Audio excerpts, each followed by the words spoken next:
Slovakia landlocked country है central Europe की, और कभी इसको कहा जाता था चेकोस्लोवाकिया।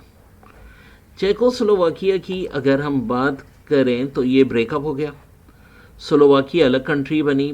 पीटर साहब प्रेसिडेंट है, रॉबर्ट फीको पीएम है।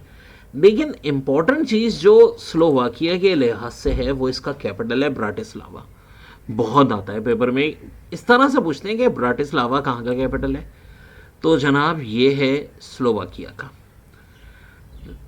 ऑफिशियल लैंग्वेज भी स्लोवाक है, 85% से ज़्यादा लोग भी स्लोवाक हैं।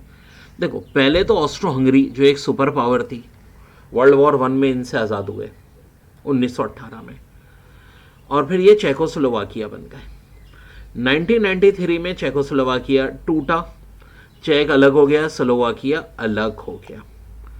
फिर बात करते हैं हम स्लोवेनिया की। ये भी यूरोप की कंट्री है, लार्जेस्ट सिटी लजुब्लाजाना है, ये भी पेपर के लिहाज से बहुत इंपॉर्टेंट है। मेजर लैंग्वेज स्लोवेनियन है, यूरोपीय यूनियन का भी पार्ट है, नेटो का भी पार्ट है, और इन्होंने ना बड़ी मुश्किल से आज़ादी हासिल की थी। चेकोस्लोवाकिया में तो दोनों मुल्कों की इक्वल हैसियत थी, चेक और स्लोवाक प्यार मोहब्बत से अलग हो गए थे। इनका भी कत्लेआम किसने किया था? सर्बियंस ने। यानी आप देखें तो क्रोशिया के लोगों का किया, स्लोवेनिया के लोगों का किया, मकदूनिया के लोगों का, बोस्निया के लोगों का, कोसोवो का कत्लेआम करने वाले कौन थे? सर्बियंस। इन सबको मारने वाले सर्बियंस थे। अच्छा जनाब, इसके प्रेसिडेंट हैंगी फीमेल, नताशा नाम है, ये आ सकता है। स्लोवेनिया की प्रेसिडेंट का नाम नताशा। क्योंकि देखिए फीमेल प्रेसिडेंट प्राइम मिनिस्टर कम होती हैं, ज़्यादातर पेपर में इंपॉर्टेंट होती हैं, या जिसने का नाम अखबार में आ रहा है, किसी ने पाकिस्तान का विजिट किया हो। फिर आता है सोलोमन आइलैंड, पैसिफिक ओशियन में है। गवर्नर यहाँ के किंग भी चार्ल्स हैं। सो ये वही कंट्रीज हैं जो कभी ब्रिटिश एम्पायर का हिस्सा होती थी।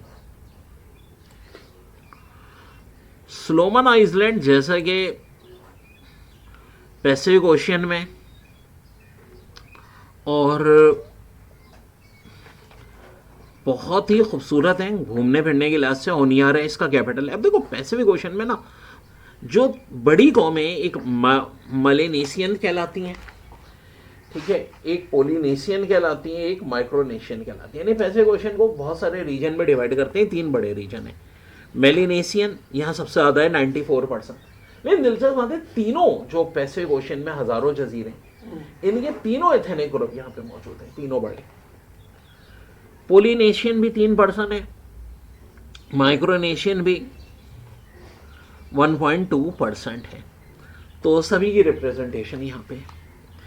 फिर इसके बाद पेपर में बहुत इंपॉर्टेंट है सोमालिया, एक छोटी सी कंट्री, ठीक है, यहाँ के बाशिंदे सोमाली कहलाते हैं। कैपिटल मोकादिशो है, ठीक है, अरबिक और इंग्लिश लैंग्वेज है। इटालियन भी है क्योंकि इटली का कब्जा रहा था इस पर। देखो सोमालिया का एक पार्ट है जो कि सोमालिया लैंड कहलाता है, जो जिबूती से मिला हुआ है। ये कहने को अपने आप को अलग मुल्क डिक्लेयर कर गए हैं, लेकिन अभी तक इनको कोई नहीं मानता। ताहम इथोपिया मानने को तैयार है अगर वो सी पोर्ट अपनी हवाले कर दें। ताहम तुर्की ने दोबारा सोमालिया और इथोपिया के ताल्लुकात बेहतर करा दिए। जो जंग का चांस बन गया था उसको रुकवाया है, और सोमालिया को कहा भाई पोर्ट इनको, पहले भी सोमालिया की पोर्ट के थ्रू जाते थे। सोमालिया टैरिफ बढ़ा रहा था, इथोपिया मना कर रहा था, तो अब मामला डिस्प्यूट हल कर दिया। सोमालिया में अलबत्ता तुर्की ने अब नई बेसिस कायम कर ली है, मिलिट्री बेसिस, ताकि यहाँ जो डकैत हैं, खासतौर पे जो यहाँ के पायरेट्स हैं वो बड़े मशहूर हैं, तो उन पर काबू करने के लिए अब तुर्की ने यहाँ पर बहुत पावरफुल जो है मिलिट्री बेसिस कायम कर दी है।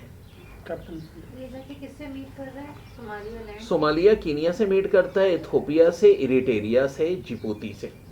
और इसका ये पार्ट जो जिबूती से मीट करता है और इथोपिया से, ये सोमालीलैंड कहने को, देखो असल में वो अलग मुल्क बन चुका है ऑलरेडी, सालों में, लेकिन दुनिया उसे तस्लीम नहीं करती। दुनिया उसे सोमालिया का पार्ट करती है, पर वहाँ के सदर वजीर आजम भी अपना कानून है उनका, बट यूएन की कंसिडरेशन नहीं है सोमालीलैंड के लोगों को। ये बात जहन में रखिएगा, ठीक है। और सोमालिया के प्रेसिडेंट हसन शेख महमूद साहब हैं, हमजा अब्दी प्राइम मिनिस्टर हैं। Fun fact, sir, Somalia is the most corrupted city in the world. जी बिल्कुल। और साउथ अफ्रीका बात है, बड़ा इंपॉर्टेंट, सिरल रामापोसा। अब ये बड़े पॉपुलर हैं, इनका नाम भी आता है जरा पेपर में। जो सदर वजीर आजम इंपॉर्टेंट होते हैं मैं बता देता हूँ, सिरल रामापोसा बहुत इंपॉर्टेंट है, साउथ अफ्रीका के सदर हैं। साउथ अफ्रीका की पॉपुलेशन तो तकरीबन 50। सिरिल रामापोसा, CYRIL,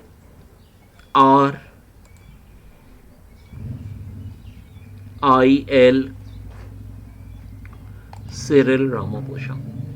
देखिए साउथ अफ्रीका की जब बात है ना, एक तो अच्छी खासी पॉपुलेशन है, 57 मिलियन है, ठीक है। और साउथ अफ्रीका रिचेस्ट तरीन कंट्री है पूरे अफ्रीका कॉन्टिनेंट की, सबसे rich. In terms of its resources. Resources भी, वेल्थ के लिहाज से, जीडीपी। देखें Okay. जो अफ्रीका कॉन्टिनेंट के 10 रिचेस्ट सिटीज में से 6 साउथ अफ्रीका में। एक कंट्रीज के दरमियान में मौजूद है लेसोतो। एक कंट्री ईशावतनी जिसका पुराना नाम अपर वॉल्टा है, वो मोजम्बिक और साउथ अफ्रीका के दरमियान में। साउथ अफ्रीका में गुरुखंड नेशनल पार्क है, जो दुनिया का दूसरा बड़ा नेशनल पार्क माना जाता है ग्रीनलैंड के नेशनल पार्क के बाद, ठीक है। ये पूरा जो इनका जो हिस्सा, ये बोत्सवाना और जिम्बाब्वे से मिलता है। असल में देखो ये बेसिकली तो जंगल है, इनको नेशनल पार्क करार दे दिया गया है। यहाँ से ट्रेनें गुजरती हैं और जो सारे बड़े बड़े जानवर हैं, लाइन, चीता, ज़ेब्रा, ज़राफा, एप्स, ये सारे के सारे साउथ अफ्रीका में पाए जाते हैं। और बिगेस्ट सिटी जोहान्सबर्ग है, जो सबसे रिचेस्ट भी है। 3 डिफरेंट कैपिटल हैं यहाँ, केप टाउन भी है, प्रेटोरिया भी है, ब्लॉमफोंटेन भी है, ठीक है जी। तो इसमें बेसिकली जो सुप्रीम कोर्ट है वो ब्लॉमफोंटेन में, पार्लियामेंट केप टाउन में, और गवर्नमेंट का जो ऑफिशियल है वो प्रेटोरिया है। अगर एक कैपिटल पूछें तो देखिए जहाँ गवर्नमेंट का ऑफिशियल होता है ना, वो इंपॉर्टेंट होता है, तो प्रेटोरिया है, इस्लामाबाद है। प्रेटोरिया। ये पाकिस्तान में तो इस्लामाबाद तीनों का ही है ना, नेशनल असेंबली भी यही है। एग्जांपल है, हाँ, जहाँ गवर्नमेंट काम करती हो।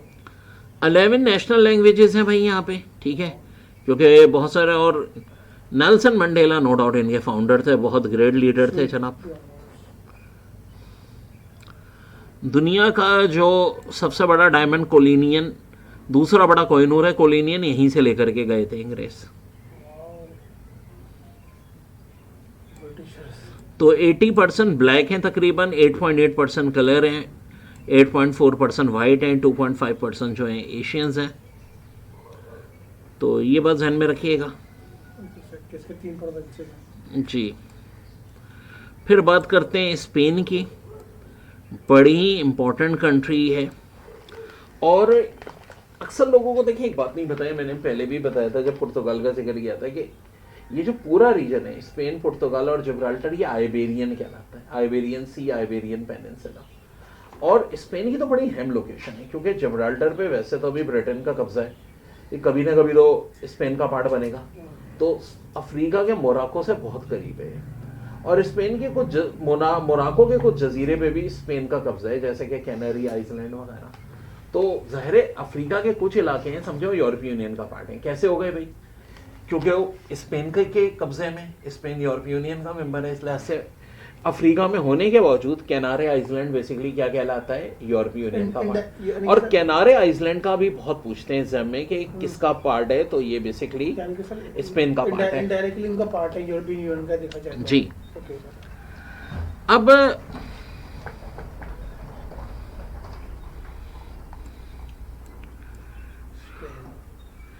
स्पेन का जहां तक ताल्लुक है, देखो ये जो नया स्पेन बना है ये 1479 में बना। इससे पहले पुर्तगाल स्पेन पूरा मुसलमानों के कंट्रोल में था। सन 712 से लेके 1492 तक मुसलमानों की हुकूमत रही है, और बहुत तवील हुकूमत रही है, ठीक है। और 712 से 1492 तक का मतलब है तकरीबन 780 साल, 800 ऑलमोस्ट बन गए। देखिए पहले तो पूरा ही स्पेन मुसलमानों के पास था, फिर आहिस्ता आहिस्ता मुसलमान साउथ में आते रहे। तो बहरहाल ये एग्जाम में बहरहाल आता है, इससे भी रिलेट सवाल। अब जहाँ तक स्पेन का ताल्लुक है तो देखो इनके जो किंग है फेलाइप 6 हैं, prime minister he is very nice person Pedro Sanchez. इन्होंने अब मुसलमानों को दोबारा अलाउ कर दिया है, पहले मुसलमानों के रहने पे पाबंदी थी स्पेन में, लेकिन पेड्रो सैंचेस ने अब अलाउ कर दिया है। सर बस भाई कर दिया, हर्ज क्या है नहीं उसमें? मैं सबकी पाबंदी थी। भाई कब्जा किया था मुसलमानों ने तो उनको खतरा रहता था। मुसलमान तो एकदम श्रीलंका में प्रेसिडेंट बार बार चेंज होते हैं भाई, पाकिस्तान जैसा ही हाल है। अनूरा साहिबा आजकल हैं प्रेसिडेंट, ये इंपॉर्टेंट नहीं है। हाँ ये नाम इंपॉर्टेंट है भाई, स्पेन के किंग का नाम भी पूछ सकते हैं फिलिप 6 और प्राइम मिनिस्टर पेड्रो सैंचेस, दोनों ही इंपॉर्टेंट है। पैट्रो सर Sanchez।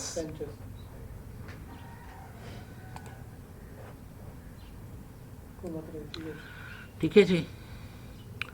देखिए ना 711 में मुसलमान आए और फिर पहले यहाँ पे बनु उमैया का कंट्रोल था, फिर बनु अब्बास आए, फिर दोबारा बनु उमैया उंदलस की बुनियाद रखी गई, खिलाफत ऑफ कुर्तुबा रही, फिर उसके बाद गरनाता तक रही, फिर यूसुफ बिन ताशफीन ने भी यहाँ पे हुकूमत की। मतलब काफ़ी आगे थे साइंस एंड टेक्नोलॉजी में, एजुकेशन मूवमेंट में बहुत बहुत इनका काम था। कि मेन इकोनॉमी उससे है ना, ये जो इनका ऑयल खजूर है, कौन से बागात हैं खजूर के बागात बहुत थे। जो साहब आने वाले में। ओके जी, इसके बाद अगर हम बात करते हैं साउथ सूडान की, तो ईस्ट अफ्रीका में ऑफिशियल लैंग्वेज जो है इसकी नेम साउथ सूडान ही है। और सूडान जो था बेसिकली सूडान का पार्ट रहा 2011 में, 2013 में यहाँ भी सिविल वॉर हुई। अब देखो ये जिसमें मुझे गुस्सा आता है ये गोरों की दोगली पॉलिसी। भाई मैं कहता हूँ माइनॉरिटीज को राइट होने चाहिए हर जगह। जहाँ मुसलमान मेजोरिटी में अगर वो माइनॉरिटी को राइट नहीं दे रहे वो भी गलत है, जहाँ दूसरे मेजोरिटी में मुसलमानों को माइनॉरिटी नहीं दे रहे वो भी गलत है। यूएन उन मामलों में कभी आज तक नहीं बोला जहाँ मुसलमान माइनॉरिटी में। कश्मीर इशू देख ठीक है, यहाँ सूडान में क्रिश्चियन माइनॉरिटी में थे और दारफूर ये साउथ सूडान में झगड़े भी होते थे, तो इनका एक अलग मुल्क बना दिया गया साउथ सूडान। अच्छा बनाया गया तो भाई उनको वो इलाके दे दिए जाते जहाँ क्रिश्चियन मेजोरिटी में थे, मुसलमान मेजोरिटी के भी वो इलाके जहाँ पेट्रोल था सूडान का सारा वो भी दे दिए गए, हालांकि वो मुस्लिम मेजोरिटी के इलाके थे। यानी 30% के करीब वहाँ जो मुसलमान हैं वो अब साउथ सूडान में शामिल कर दिए गए, यानी डिवाइड कर दिया गया सूडान को। पहले नवा बड़ा मुल्क था, अब सुलवा हो गया ये। इसके बाद पहले जिस तरह सूडान में सिविल वॉर हो रही थी, क्रिश्चियन अलग होना चाह रहे थे, अब साउथ सूडान में भी सिविल वॉर हो रही है, वहाँ के मुसलमान अलग होना चाह रहे हैं। वो कह रहे हैं हम तो सूडान में शामिल होना चाहते थे और हमें तो एक्सपेक्ट भी नहीं था कि हमें कभी इनमें शामिल किया जाएगा। तो इसलिए अच्छा वाइड नाइल रिवर जो है बेसिकली और ब्लू नाइल रिवर दोनों सूडान के कैपिटल खर्तूम में मिलते हैं, ये बात भी ध्यान में रखिएगा। Nile river